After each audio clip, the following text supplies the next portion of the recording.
When I was younger, I took photos of inanimate objects. Icicles, sunrises, food. All of these appeased a sense of catharsis as I examined new places. Understanding the corrugated texture of a camera bag or re-examining antiquated theater lights in an empty studio space alone brought great satisfaction, and then sitting around. Living in my head and exploring all these things gifted comfort because I entertained questions no one else understood. What would Isabel Myers say about the perceiving axis of ENTPs when in distress? Why are certain musical chords pleasing to the ear? And why is my brother making music samples for his SoundCloud at 2 a.m. in the morning?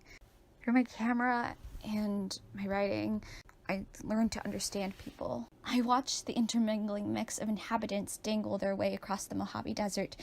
I examined voices oscillating back and forth in conversation.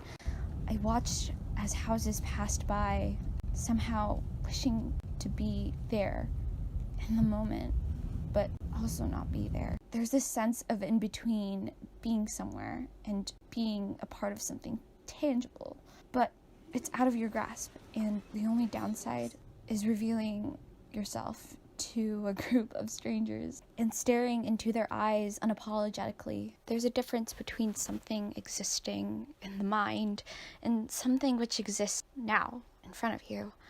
And the same applies for interactions with others.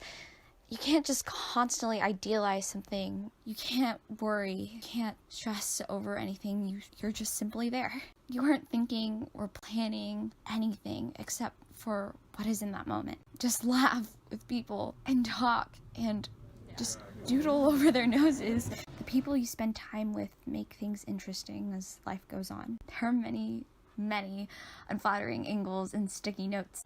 Look, perhaps this is saccharine or pretentious or another way of saying thank you, but it's more important to not always spend time in your head and alone. Interacting with people and speaking with them carries nuance too. So, less camera with inanimate objects.